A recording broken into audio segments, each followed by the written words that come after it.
Hello प्यारे बच्चों, कैसे हैं आप सब। उम्मीद करता हूं आप लोग बहुत अच्छे होंगे, सुरक्षित होंगे। तो आज हम एक नया चैप्टर स्टार्ट करने वाले हैं। उस चैप्टर का नाम है जीवन की मौलिक इकाई, यानी कि जिसे हम फंडामेंटल यूनिट ऑफ लाइफ भी कह सकते हैं इंग्लिश में।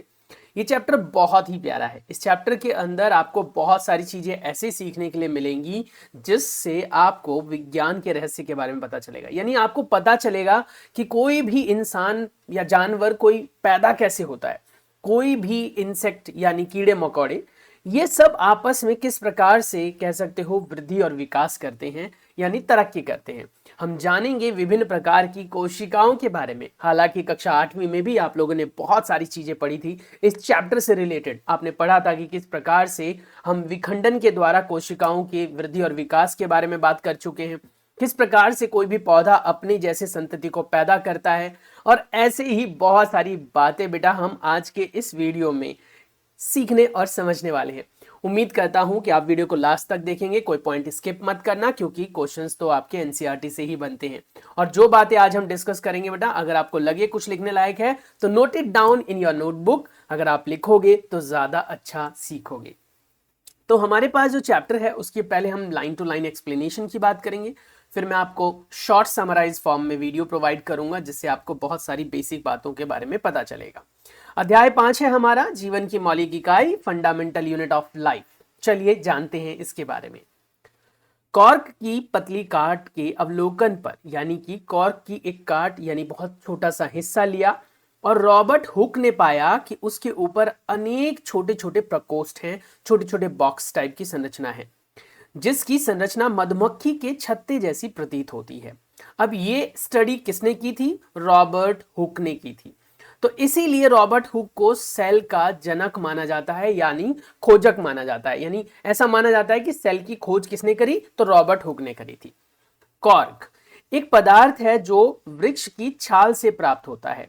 आप भी देखोगे, अगर किसी वृक्ष, जो पुराना वृक्ष है, इसके ऊपर मोटी मोटी एक लेयर सी जम जाती है, परत सी जम जाती है, और उस परत को अगर आप गौर से देखें तो उसमें बहुत सारे छोटे छोटे बॉक्स जैसी संरचना दिखाई देगी।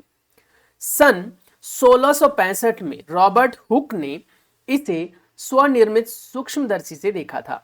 यानी उन्होंने पहली बार, वो साइंटिस्ट थे जिन्होंने ये देखा था कि किस प्रकार से कोशिका दिखाई देती है। उनको एक रिपीटेड पैटर्न दिखा था, उनको एक संरचना दिखी जो बार बार अपनी जैसी संरचनाओं को दोहरा रही थी। तो इससे उन्होंने कंक्लूजन निकाला कि हर जीव अपने जैसे, यानी एक कोशिका जैसे बहुत सारी कोशिकाओं से मिलकर बना हुआ है। रॉबर्ट हुक ने इन प्रकोष्ठ को कोशिका कहा, यानी कि सेल। सेल इंग्लिश में कहते हैं, वैसे कोशिका है लैटिन शब्द जिसका अर्थ है छोटा सा कमरा, यानी कोई भी ऐसा छोटा हिस्सा हमारे शरीर का जो अपने आप में कमरे के समान है। ट्राई टू अंडरस्टैंड बेटा, मैं कह रहा हूं कि हमारे शरीर में एक छोटे छोटे कमरों वाली बहुत सारी संरचनाओं के समूह विद्यमान है। अब आप सोच कर देखो कि एक कोशिका जो आपको दिखती तक नहीं है, आप उसके अंदर की बात कर रहे हो कि वो अपने आप में एक रूम है। अगर आप एक रूम की संरचना की बात करते हो तो आप कहते हो यार मेरे घर में तो टेबल है, कुर्सी है, पर्दे हैं, अलमारी है, बेड है और बहुत सारी चीजें। ऐसे ही एक सेल जो हमें दिखता भी नहीं है बेटा, उसके अंदर भी, उसको भी कक्ष माना गया, तो उसके अंदर भी बहुत सारी छोटी छोटी संरचनाएं हैं जो मिलकर कार्य करती है। उपरोक्त घटना छोटी अथवा कह सकते हो हम अर्थहीन लगती होगी, विज्ञान के इतिहास में यह बहुत ही महत्वपूर्ण घटना है। यानी ऊपर की घटना जो है बहुत ही ज्यादा अर्थहीन, ऐसा लगता होगा यार क्या ही मतलब है इसका, एक ऐसी चीज जो हमें दिखती नहीं है उसके बारे में हम चर्चा कर रहे हैं और उसके बारे में अंडरस्टैंड करने की कोशिश कर रहे हैं। भाई समझ कर देखो कि अगर वो एक कोशिका नहीं होती तो क्या धरती पर मैं और आप यहां पर होते? नहीं। या कोई भी जीव जंतु जो आपके आसपास में दिखाई दे रहा है, क्या वो होते? नहीं होते। तो इस तरीके से आप कह सकते हो कि कोशिका की संरचना को समझना हमारा परम दायित्व बनता है। यानी अब समझना तो पड़ेगा ही ना, नहीं तो फिर पेपर में नंबर तो वैसे भी नहीं आएंगे और बाकी की चीजें जो इससे संबंधित है वो कैसे समझ में आएगी। इस प्रकार सबसे पहले हुक ने देखा कि सजीवों में अलग अलग एकक होते हैं और इन एकक का वर्णन करने के लिए जीव विज्ञान में कोशिका शब्द का उपयोग आज तक किया जाता है। यानी कि जो एक छोटा सा हिस्सा हमारे शरीर का जो हमें दिखता तक नहीं है, उसके बारे में आज हम चर्चा करेंगे। आओ कोशिका के विषय में जानकारी प्राप्त करें। अच्छा, अब तक जो हमने यहां तक पढ़ा बेटा, तो आपने क्या नोटिस किया? भाई यही नोटिस किया कि रॉबर्ट हुक वो पहले साइंटिस्ट थे, पहले वैज्ञानिक थे जिन्होंने कोशिका की खोज की थी। और किस पर की? उन्होंने किस पर की थी? पेड़ की छाल पर की थी। और उनको कोशिका का खोजक माना गया। कब की थी? 1665 में की थी। हाँ, वो बात अलग है कि वो कोशिकाएं अपने आप में मृत थी, यानी कि जीवित कोशिका की खोज रॉबर्ट हुक ने नहीं की थी। नाउ सजीव किससे बनते हैं? मतलब मैं कहता हूं यार, मैं, आप, हमारे आसपास के बाकी जीवित जीव जो दिखाई देते हैं, अब जीव है तो ऑब्वियस सी बात है जीवित होंगे, तो वो बनते कैसे हैं? मतलब उनकी शुरुआत कैसे होती है, जीवन संरचना की शुरुआत कैसे होती है? तो चलिए एक छोटा सा क्रियाकलाप करते हैं। उम्मीद है कि यह क्रियाकलाप आपके स्कूल में करवाया गया हो। नहीं करवाया गया है, डोंट वरी, मैं करवाऊंगा। पर कम से कम 10 कमेंट ऐसे होने चाहिए अलग अलग यूजर्स के कि सर इसका एक्सपेरिमेंट कराओ, क्योंकि मुझे सूक्ष्मदर्शी खरीदना पड़ेगा जिसकी कॉस्ट 3000 से ज्यादा की आती है। तो वो कम से कम 10 बच्चे बोलेंगे तभी तो हो पाएगा। तो कम से कम 10 बच्चे कमेंट करेंगे और बस फिर हम क्रियाकलाप भी कर लेंगे। फिलहाल मैं थियोरेटिकली समझा देता हूं ये होता क्या है। क्रियाकलाप 5.1, प्याज का एक छोटा सा टुकड़ा लो। ले सकते, प्याज तो बड़ा आसान है, अभी तो 10 रुपए किलो चल रहा है। हाँ, पाकिस्तान में अगर आप हैं तो फिर दिक्कत है। चिमटी की सहायता से हम प्याज की अवतल सतह की ओर से, भीतरी सतह से कह सकते हो, भीतरी सतह की ओर से झिल्ली उतारेंगे। पन्नी जैसी संरचना उतर के आएगी बेटा वो। इस झिल्ली को तुरंत पानी वाले वॉच ग्लास में रख लेते हैं, वरना वो ड्राई हो जाती है, फिर आपको कोशिका ढंग से नहीं दिखेगी। इससे झिल्ली मुड़ने अथवा सूखने से बच जाएगी। हम इस झिल्ली से क्या करें? मतलब अब हमने झिल्ली तो निकाल ली, अब करना क्या है इस झिल्ली से? तो कहता है एक प्याज की स्लाइड लो, इस पर पानी की एक बूंद डालो। अब वॉच ग्लास में रखी झिल्ली के इस छोटे से टुकड़े को स्लाइड पर रख लो। यह ध्यान रहे कि झिल्ली बिल्कुल सीधी हो। एक पतला पेंट ब्रश लो और झिल्ली को स्लाइड के ऊपर फैला दो। ठीक है, इस तरीके से वो पूरी की पूरी सपाट चिपक जाएगी स्लाइड पर। उस पर चिपकाते वक्त ये ध्यान रखना हवा नहीं होनी चाहिए बीच में। अब इस पर एक बूंद सेफ्रामाइन की सॉल्यूशन को डालो। सेफ्रामाइन सॉल्यूशन आपको डालना है बेटा, जिससे कि उसकी कोशिकाओं के जो केंद्र है वो आपको भली भांति दिख सके। डिस्क से, जो आपके स्लिप डिस्क होती है, छोटी सी स्लाइड होती है, उससे ढक लो। कवर स्लिप को सुई की सहायता से इस प्रकार से रखो जिससे कि बुलबुले ना आए। अपने अध्यापक से या अपने अध्यापक की सहायता लें और बोलें कि प्याज की हमें स्लाइड बनानी है। ठीक है, बना लेंगे। अब इसे कम शक्ति वाले तथा उसके बाद उच्च शक्ति वाले संयुक्त सूक्ष्मदर्शी की सहायता से देखिए। यानी पहले आपको हल्का लेंस लगाना है, देखना है कि क्या आपको कोशिका दिखाई दे रही है।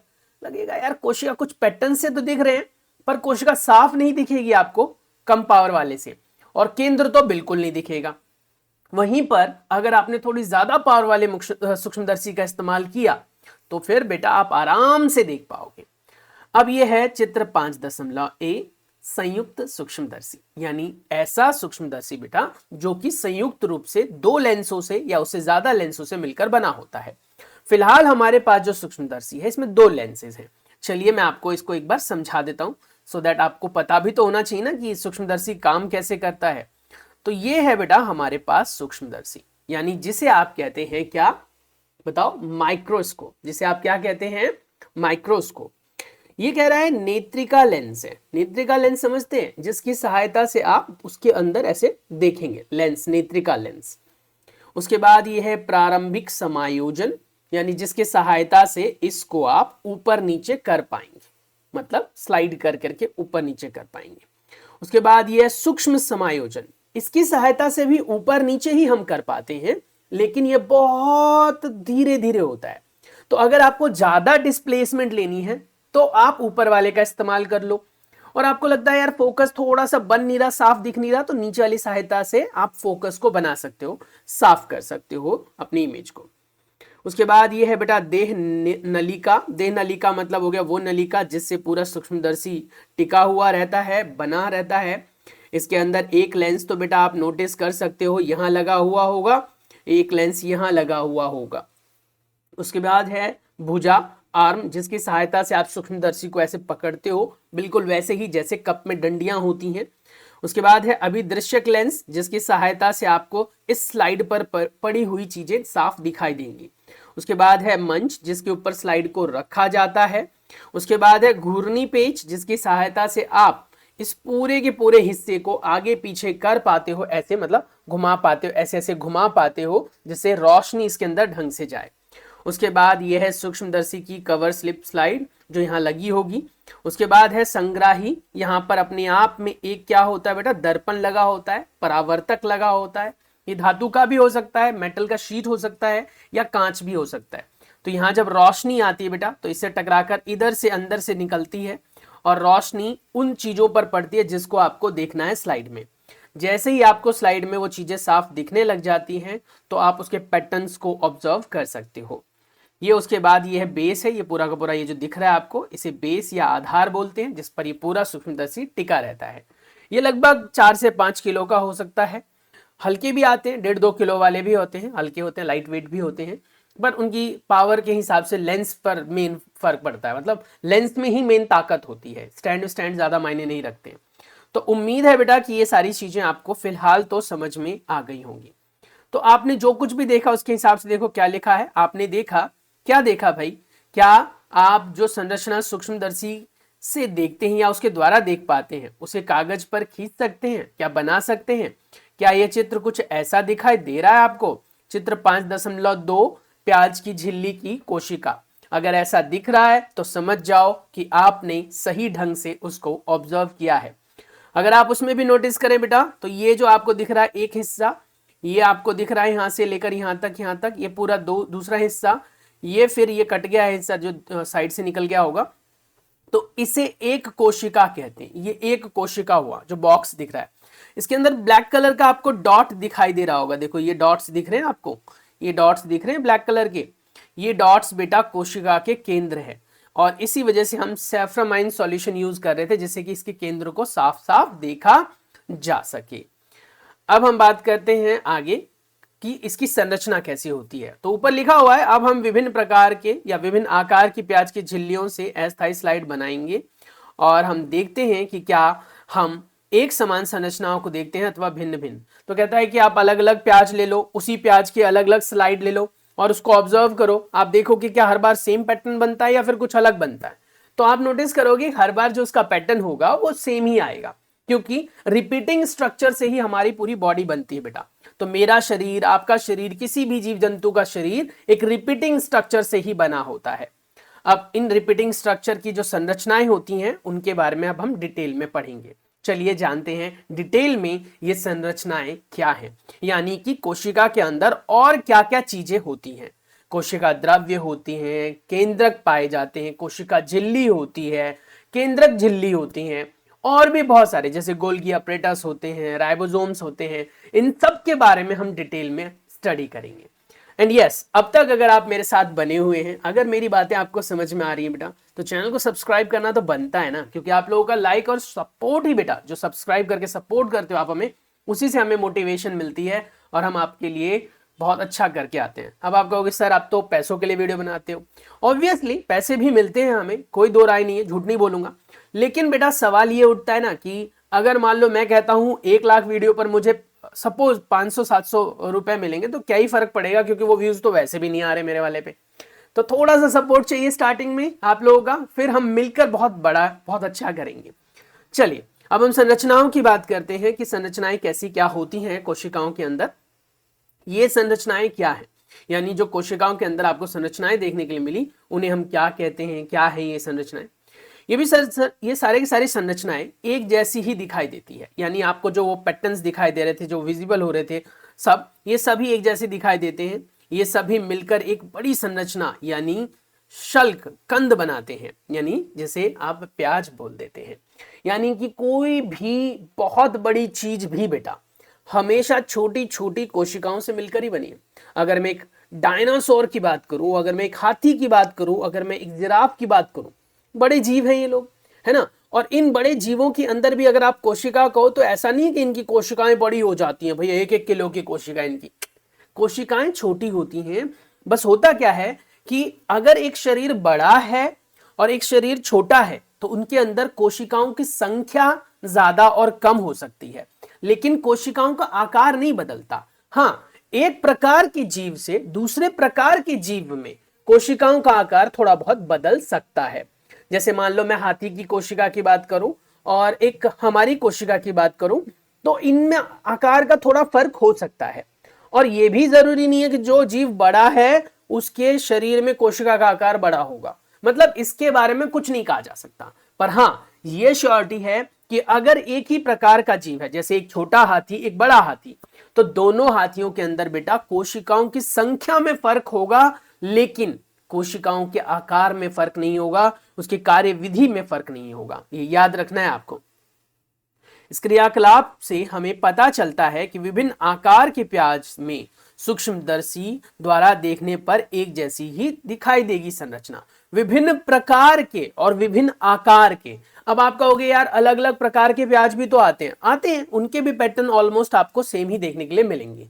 लेकिन हाँ, अगर उसी सेम प्रजाति के आपने प्याज की बात की कि भैया मैं एक प्रजाति के प्याज लूं, उसमें छोटा प्याज बड़ा प्याज लूं, तो बेटा उसमें भी कोशिकाओं का जो आकार है वो आपको सेम ही मिलेगा। बस फर्क क्या होगा, कोशिकाएं ज्यादा होंगी, कोशिकाएं कम होंगी। प्याज की झिल्ली की कोशिका एक समान है, प्याज के आकार इसका कोई संबंध नहीं है।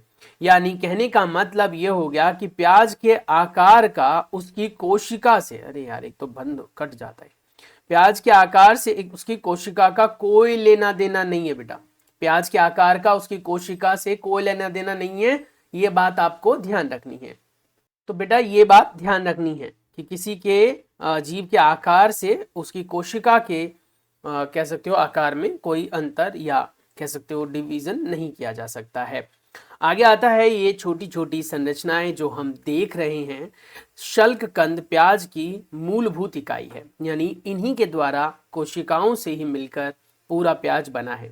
इन संरचनाओं को कोशिका कहते हैं, यानी कि मूलभूत आधारभूत कह सकते हो संरचना, जिसे कोई भी जीव जीवित रहता है, कार्य कर पाता है, वृद्धि विकास कर पाता है, वो कोशिका है।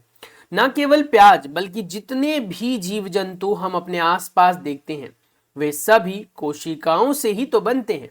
यद्यपि कुछ जीव एक कोशिकीय भी होते हैं, यानी कि वो बात अलग है कि अपने आसपास में आप बहुत सारे जीव देखते हो और जो जीव आप देख पाते हो वो तो सब बहुकोशिकीय, यानी उनके शरीर में बहुत सारी कोशिकाएं। लेकिन जो एक कोशिकीय जीव होगा वो आपको पहली बात तो दिखेगा नहीं, पर होते हैं, यानी कि उनके अंदर सिर्फ एकमात्र कोशिका होती है। जैसे अमीबा हो गया, तो अमीबा एक कोशिकीय जीव है। आवर्धक लेंस की खोज के बाद सूक्ष्मदर्शी का आविष्कार संभव हो सका। यह पता चलता है कि एकमात्र कोशिका स्वयं में ही एक संपूर्ण जीव जैसे कि अमीबा, क्लेमाइडोमोनास, पैरामीशियम, बैक्टीरिया हो सकती हैं। यानी कि ये सभी अपने आप में एक कोशिकीय जीव हैं। इन सभी जीवों को यानी सजीवों को आप कह सकते हैं एक कोशिकीय जीव कहते हैं। इसके अतिरिक्त बहुकोशिकीय जीवों में अनेक कोशिकाएं समाहित होती हैं और विभिन्न कार्यों को संपन्न करने हेतु विभिन्न अंगों का निर्माण करती हैं।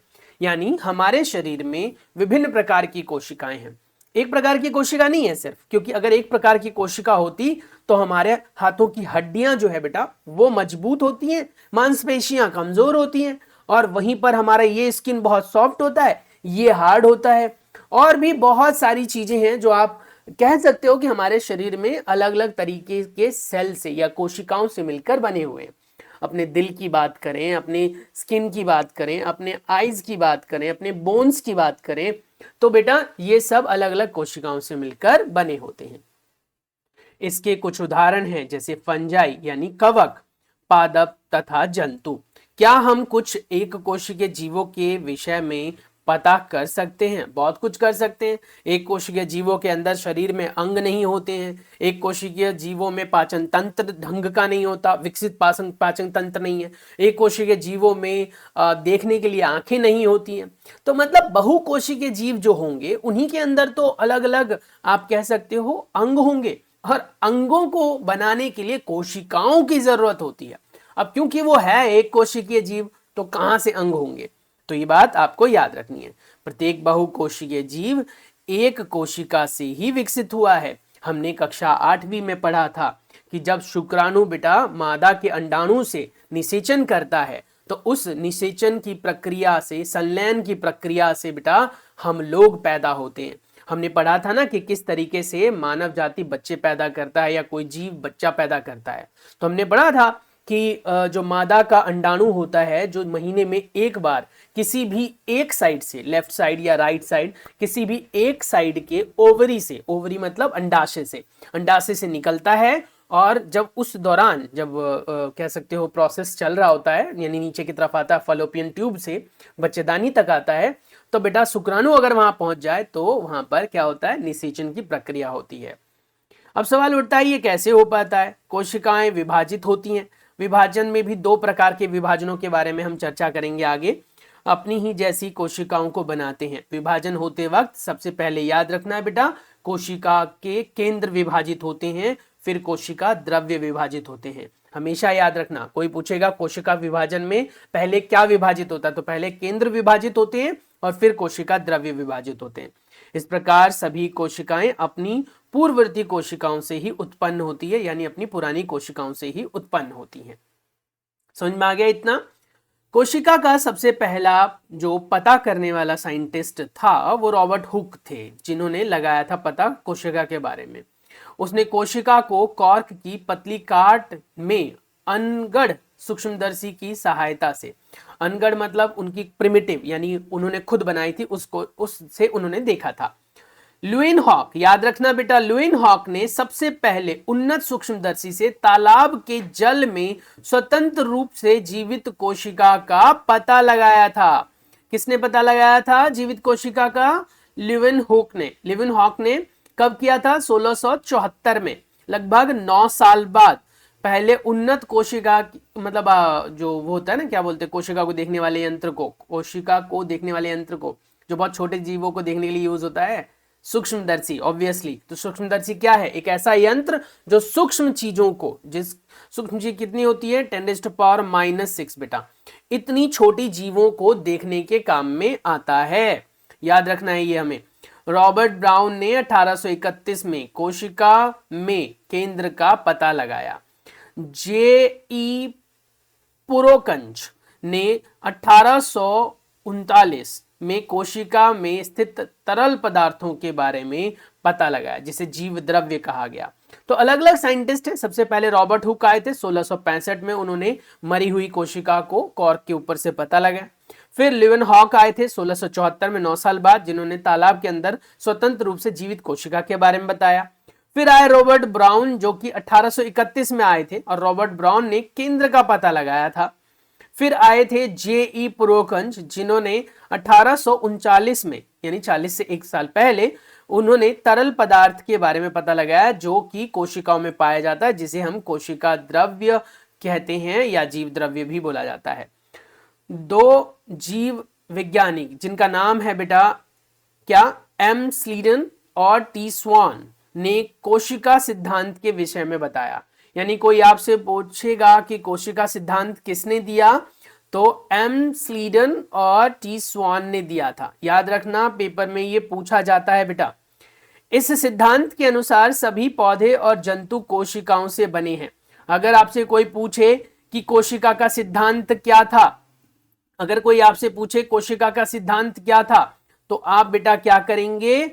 बताएंगे इस सिद्धांत के अनुसार सभी कोशिकाओं से मिले। ठीक है, फिर वो बात अलग है। फिर आए थे विर्चो 1855 में, जिन्होंने कोशिका सिद्धांत को और आगे बढ़ाया और उन्होंने आगे लाइनें जोड़ी। उन्होंने बताया कि सभी कोशिकाएं पूर्ववर्ती कोशिकाएं यानी पुरानी कोशिकाओं से ही बनती है। फिर 1940 में बहुत ज़्यादा साइंस जब डेवलप हो गई और इसके डेवलपमेंट के बाद इलेक्ट्रॉन सूक्ष्मदर्शी की खोज हुई और तब कोशिकाओं की जटिल संरचनाओं के बारे में, उनके अंगों को समझने के बारे में हमें पता चला। तो उम्मीद है बेटा कि हमने लगभग ये जो 25 मिनट की क्लास ली, इस 25 मिनट की क्लास में आपको बहुत कुछ सीखने के लिए मिला होगा। इन सभी साइंटिस्टों के नाम बेटा आप स्क्रीनशॉट ले लो, बुक में लिख लो, बुक में मार्क कर लो या अपनी नोटबुक में लिख लो, बस लिख लो क्योंकि यहां से क्वेश्चन बनते हैं। एक बार फिर से क्विक रिवाइज कर लें। 1665 में रॉबर्ट हुक ने मधुमक्खी के छत्ते जैसी संरचना को कॉर्क के ऊपर से प्राप्त किया था, जो कि निर्जीव कोशिका थी, और उन्होंने उसके लिए अपना खुद का सूक्ष्मदर्शी बनाया जिसे प्रिमिटिव या फिर अनगढ़ सूक्ष्मदर्शी कहा गया था। फिर उसके बाद ल्यूवेनहॉक आए थे 1674 में, लगभग 9 साल बाद, और उन्होंने तालाबों में ध्यान से सुनना, तालाबों में जीवित कोशिकाओं की खोज की बात की और उन्होंने सूक्ष्मदर्शी की सहायता से पता लगाया था। फिर आए थे रॉबर्ट ब्राउन जिन्होंने केंद्र का पता लगाया। फिर आए पुरोकंज ने जीव द्रव्य के बारे में बताया, कोशिका द्रव्य के बारे में बताया। फिर स्लीडन और स्वान आए थे जिन्होंने बताया कोशिका के सिद्धांत के बारे में, और तब फिर विर्चो आए थे जिन्होंने कोशिका के सिद्धांत को थोड़ा व्यापक रूप दिया। कोशिका सिद्धांत पहला यह था कि सभी जीव कोशिकाओं से मिलकर बने हैं। कोशिका के सिद्धांत जो विर्चो ने दिया था वो दूसरा था, और जिसके अनुसार उन्होंने कहा था कि सब कोशिकाएं जो होती हैं अपनी पुरानी कोशिकाओं से ही बनी होती हैं। तो उम्मीद है बेटा ये सारी बातें आपको पता लग गई होंगी। 1940 में इलेक्ट्रॉन माइक्रोस्कोप आया और तब जाकर हम कोशिकाओं को देख पाए। ये जो चित्र दिख रहा है आपको, ये विभिन्न प्रकार की कोशिकाएं हैं जिनके बारे में चर्चा आप अपनी अगली वीडियो में करेंगे। तब तक के लिए अपना बहुत सारा ख्याल रखिए। अगर कुछ ऐसा लगता है कि आपको समझने में नहीं आया या फिर जानने की जरूरत है तो बेटा you are free to ask, पूछो, जानो, सीखो, और मिलते हैं नेक्स्ट वीडियो में। तब तक के लिए stay tune, take care, bye bye.